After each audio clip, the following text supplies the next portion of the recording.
Hello, good people of YouTube. Mountbatten here.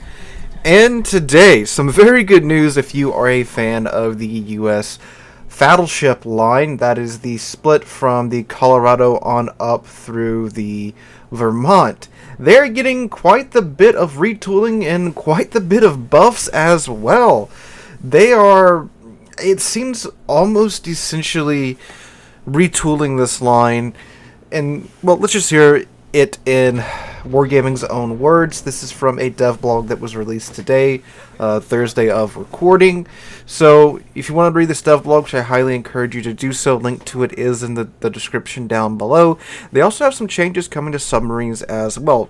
And these submarine changes, I think, for the most part, you guys will like as well. But let's go ahead and get into this DevBlog. So, again, link to this is in the description down below if you want to read along as I read aloud. Any relevant images or artwork will be thrown up on screen as we go through them, so let's go ahead and get going. So, ship balance changes 11.5 closed testing. Based on an analysis of their combat effectiveness and player feedback, we're applying balance changes to the Kansas through Vermont, American Battleship branch, United States, and submarines. So, Kansas through Vermont branch changes. This is the Battleships. To improve the playability of these ships and highlight their firepower as a feature, part of the characteristics of these American battleships are being changed to those that were previously tested on Connecticut. The ships will retain their usual gameplay style with low speed and high salvo weight. However, thanks to their new engine settings, playing on them will become a more dynamic experience. Changes to their armor and their repair party consumables in turn will increase their survivability, as they often soak up a lot of damage due to their slow speed and large size. It's interesting that they bring up the Connecticut. The Connecticut was a more well-armored Vermont with, I believe it had like Ohio level of secondaries on it. They got out to like 11.3 kilometers, had a faster reload time, I think, but essentially it was a Vermont that was tooled to be a more close-in ship. Now, it was in testing for a little while, then I didn't really see them after, a patch or two after the Battleships came out. So it's weird that they bring that up, but okay.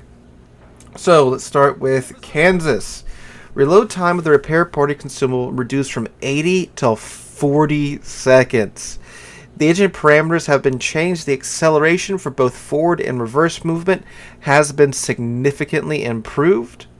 Minnesota, reload time of the repair party consumable reduced from 80 to 40 seconds. Armor thickness of the athwart ship's raised bulkhead beneath the forward superstructure increased from 25 to 38 millimeters. The engine parameters have been changed. The acceleration for both forward and reverse movement speed has been significantly improved. Detectability by ships reduced from 17.54 to 16.4 kilometers. Other types of detectability reduced proportionally. Vermont. Reload time of the repair party consumable reduced from 80 to 40 seconds. The amount of HP restored by the consumable from damage received in the Citadel, including from torpedoes hitting the Citadel area, has been increased from 10% to 50%. Whoa, that's a big buff right there to the Vermont. The engine parameters have been changed. The acceleration for forward and reverse movement has been significantly improved. Casemate side armor increased from 38 to 51 millimeters. Detectability by ships reduced from 18.02 to 16.02 kilometers. That's better than the Minnesota. Other types of detectability reduced proportionally. Parameters of the main battery shells have been changed to better match the updated concept of the branch. Increase the flight time of projectiles over long distances. Increased armor penetration at close range. Reduced armor penetration at long distances. So, whoa, that is some major changes there to the Vermont. So start back at the Kansas. So all three of these ships are getting a reduced reload time on the repair party. Essentially, they are getting the Massachusetts repair party that cools down in 40 seconds, and that is amazing.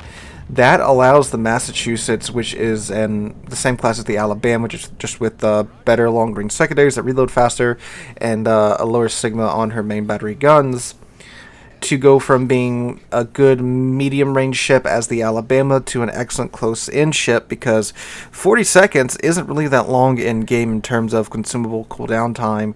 So you can really just power through a lot of damage popping off those 40-second repairs. And keep in mind too, you can build into that with commander skills and signal flags too to get it down to in the 30s.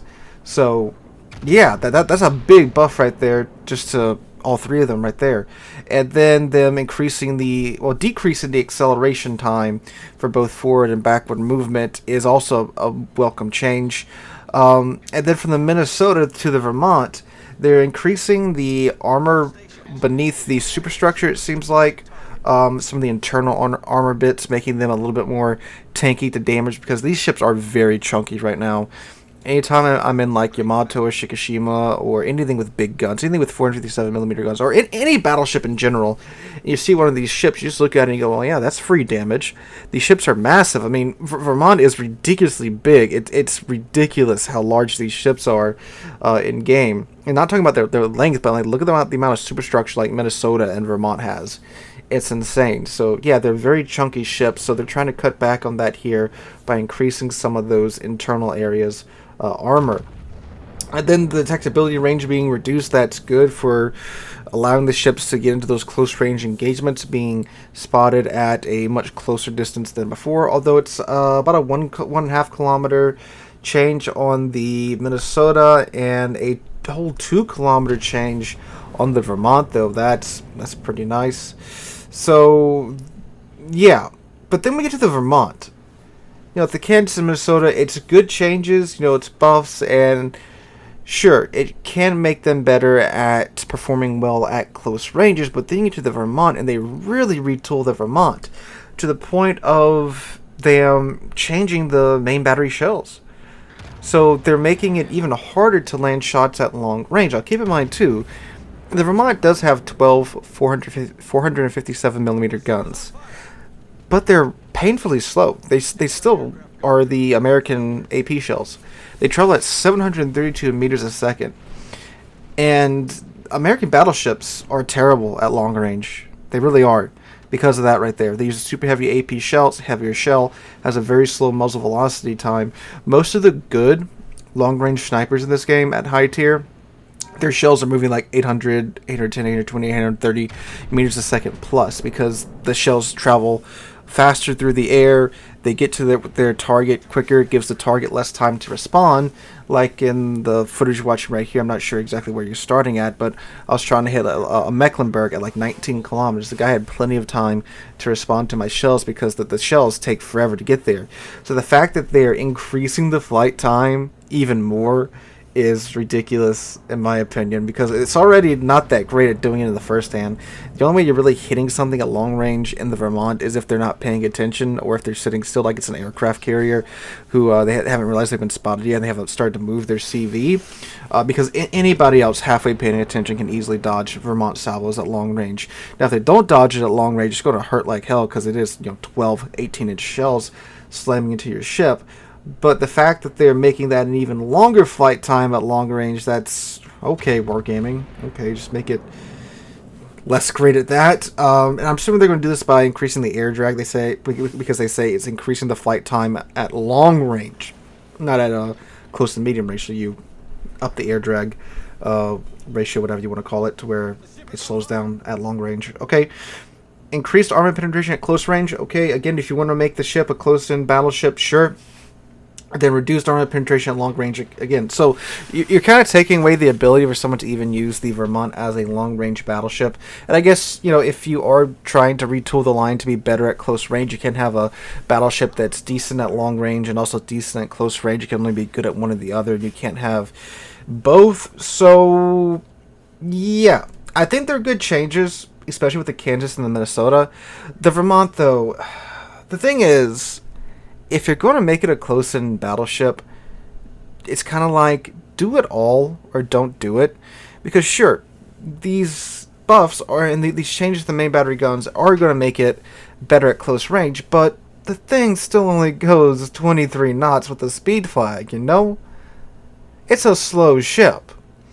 And like with the Adriatico, we have seen that ships that are slower for their tier can still be good brawlers, but the Adriatico can still go 28 knots. The Vermont can't. I think you would need a base minimum speed of 28 knots at tier 10 to even be considered a capable close-in ship, because you're not going to be able to close the distance. Everything at tier 10 can run away from you at like 3/4 speed. What are you going to chase down? Like, you know, like the Schlieffen, the Preußen, the GK, the FDG, the Bismarck, the Tirpitz.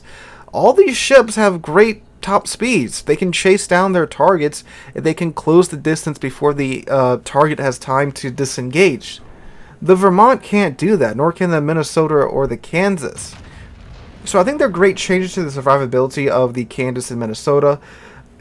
Again, Wargames, if you're going to do the Vermont like that with its main battery guns and completely retool them to be close-in guns, then you got to give it a speed boost. I'm not saying it's got to go 32 knots, 28, 27 knots I think would be a good place to start at, you know, with the speed flag that's close to 30 knots. That's a little bit over if you could do 28 knots. But yeah, that's my 2 cents on that. I do like the changes, though, overall. But again, Vermont, if you're going to do it properly. Okay, the United States, the Tier 10 American Supercarrier. Tactical Squadron, maximum torpedo damage reduced from 8,200 to 7,600. Chance of causing a flood reduced 68 to 63%. Those are some nasty torpedoes.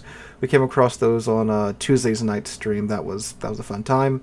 And the submarines, they're adding in dispersion for launching torpedoes. That's something, huh? That's not really something that happens too much now already. So let's see. Their description of this is that this change will make it much harder to hit the same spot on a ship with a salvo of unguided torpedoes. So I'll just post a screenshot of this here. I'm not going to read through that whole list. And then the U-190 and Salmon reduce the time before forced descent when the sub's dive capacity is depleted. This will reduce the ability of these subs to escape detection underwater even after exhausting their dive capacity. I thought that's always funny how the submarine's dive capacity runs out and you're still underwater for like another 20 or 30 seconds before it forces you to surface, so good change there. Alright guys, that's my 2 cents on this DevBlog. Again, the main meat of it was the buffs to the American battleships. Again, some much welcome changes, some much welcome buffs to survivability of these ships. Again, we'll see how this Vermont plays out. Who knows, it might work. But again, without upping the speed or even increasing the secondaries to like Ohio levels or Massachusetts levels, I'm not entirely sure how it's going to do. But we'll see. We shall see. We shall see. Anyway, guys, let me know what you guys think about these changes in the comments down below. I will be live streaming right here on the channel and on Twitch tonight from 5 p.m. US Central Time to 8 p.m. US Central Time. So make sure to come out for that. Hope you're having a wonderful Friday and have a wonderful weekend. Hope to catch you guys in the next one.